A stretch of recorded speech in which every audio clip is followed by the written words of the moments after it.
کل کی مجلس میں ہم یہ بیان کر رہے تھے کہ ربیع الاول کے مہینے میں سیرت کے نام سے جلسے ہوتے ہیں، تو کچھ خطیب حضرات اور کچھ مقررین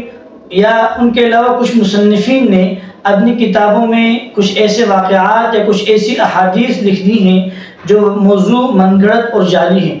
کل کے مجلس میں ہم نے اس کی کچھ نشاندہی کی تھی، آج ہم اس بات کو آگے لے کر چلتے ہیں۔ تو ہمارے ہاں ایک واقعہ بہت مشہور ہے کہ ایک دفعہ سیدنا عائشہ رضی اللہ عنہا کچھ سی رہی تھی تو آپ سے سوئی گم ہو گئی، تو چونکہ اندھیرا تھا، سوئی مل نہیں رہی تھی، اسی دوران آپ صلی اللہ علیہ وسلم کمرے کے اندر تشریف لائے، تو آپ کے چہرے کی نورانیت کی وجہ سے، یا کچھ لوگ کہتے ہیں کہ آپ صلی اللہ علیہ وسلم مسکرائے تو آپ کے دانتوں کی نورانیت کی وجہ سے، روشنی کی وجہ سے وہ کمرہ روشن ہو گیا اور عائشہ رضی اللہ عنہا کو وہ سوئی مل گئی۔ تو یہ روایت من گھڑت ہے، جعلی ہے اور موضوع ہے، اس کے کوئی اصل نہیں ہے۔ کہتے ہیں کہ مذکورہ بالا قصہ محدثین کے اقوال کی روشنی میں درست نہیں، لہذا اس کی نسبت حضرت عائشہ رضی اللہ عنہا اور خاتم النبیین صلی اللہ علیہ وسلم کی طرف کرنا درست نہیں ہے۔ یہ واقعہ اس کی نسبت کرنا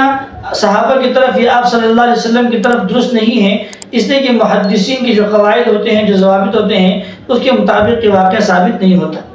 ایسے ہی ایک اور معجزہ ہے نبی صلی اللہ علیہ وسلم کا جو ہمارے ہاں بہت مشہور ہے کہ آپ صلی اللہ علیہ وسلم نے انگلی کے اشارے سے چاند کے 2 ٹکڑے کیے تھے۔ یہ غلط بات ہے۔ دیکھو یہاں 2 باتیں ہیں۔ ایک بات یہ ہے کہ چاند کے 2 ٹکڑے ہوئے، وہ تو قرآن میں ہے اقتربت الساعہ وانشق القمر، اس معجزے کا انکار نہیں ہے۔ کفار مکہ نے، مشرکین نے آپ صلی اللہ علیہ وسلم سے معجزے کا مطالبہ کیا تو آپ نے دعا فرمائی، چاند 2 ٹکڑے ہو گیا، ایک ٹکڑا پہاڑ کے اس طرف، ایک ٹکڑا پہاڑ کے اس طرف، درمیان میں پہاڑ، سب لوگوں نے دیکھا، جو لوگ وہاں تھے انہوں نے بھی دیکھا، باہر کے لوگوں نے بھی دیکھا، حتیٰ کہ ہندوستان کا جو بادشاہ تھا اس نے بھی دیکھا۔ تو معجزے کا انکار نہیں ہے، لیکن یہ جو لوگ اپنی طرف سے یہ ملاتے ہیں کہ انگلی کے اشارے سے چاند کے 2 ٹکڑے ہو گئے تھے، تو انگلی کا اشارہ ثابت نہیں ہے۔ اس کے بارے میں فرماتے ہیں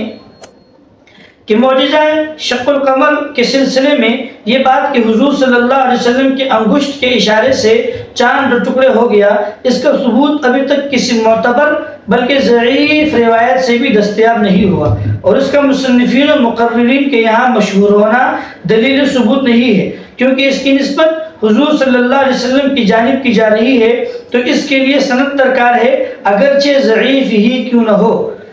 تو یہ واقعہ جو ہے کہ انگلی کے اشارے سے چاند 2 ٹکڑے ہو گیا تھا، یہ ثابت نہیں ہے۔ ہاں یہ ہے کہ چاند 2 ٹکڑے ہو گیا تھا، لیکن انگلی کا اشارہ آپ صلی اللہ علیہ وسلم نے نہیں فرمایا تھا۔ تو یہ چند باتیں تھیں جو ہمارے عوام میں بہت مشہور ہیں اور موضوع اور من گھڑت اور ضعیف اور جعلی باتیں ہیں۔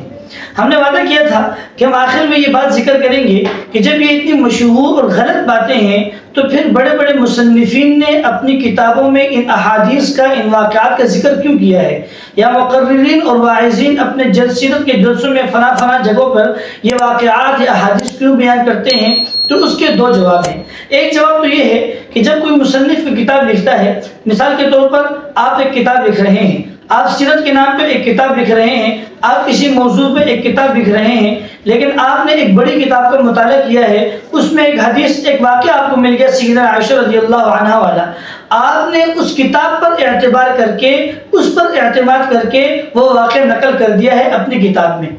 حالانکہ اس کتاب والے نے جو واقعہ لکھا تھا یا جو حدیث لکھی تھی وہ کمزور تھی، وہ من گھڑت اور ضعیف تھی، تو آپ نے اس پر، تو مصنفین ایسا کرتے ہیں کہ بڑی کتابوں پر اعتماد کر کے اس کو اپنی کتاب میں لکھ لیتے ہیں اور تحقیق نہیں کرتے اور تحقیق کی طرف نہیں جاتے، صرف ان پر اعتماد کر دیتے ہیں، حالانکہ وہ من گھڑت اور جھوٹی یا ضعیف حدیث ہوتی ہے۔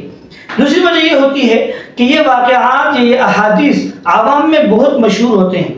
یہ حدیث بہت مشہور ہے عوام میں. تو محدث جو مقررین واعظین ہیں یا جو مصنفین ہیں وہ ان کی شہرت پر اعتماد کر کے کہ یار یہ احادیث یہ واقعات بہت زیادہ مشہور ہیں عوام میں، وہ ان کی شہرت پر اعتماد کر کے ان کی تحقیق نہیں کرتے، اپنی کتابوں میں لکھ دیتے ہیں یا جو ہے مقررین حضرات جلسوں میں بیان کر دیتے ہیں، شہرت پر ہی اعتماد کرتے ہیں، تحقیق کی طرف نہیں جاتے. یہ مطلب نہیں ہوتا کہ جان بوجھ کر ان کی یہ نیت ہوتی ہے کہ وہ آپ صلی اللہ علیہ وسلم کے خلاف معاذ یا صحابہ وغیرہ کے خلاف کوئی بات باندھنا چاہتے ہیں اور اس حدیث کے مصداق بننا چاہتے ہیں کہ جس نے مجھ پر جان بوجھ کر جھوٹ بولا فلیتبوأ مقعدہ من النار. تو وہ جان بوجھ کر نہیں ہوتا، بلکہ یا تو مصنفین پر اعتماد ہوتا ہے یا حدیث کی شہرت پر اعتماد کر کے اس حدیث اور واقعے کو نقل کر دیتے ہیں. تو اگر آپ کے سامنے کوئی بھی ایسی حدیث ایسا واقعہ آئے تو احتیاط کرنی چاہیے، اور تقاضا بھی یہی ہے عقل کا کہ آپ پہلے اس کی تحقیق کریں، محلے کے مفتی سے کسی اور سے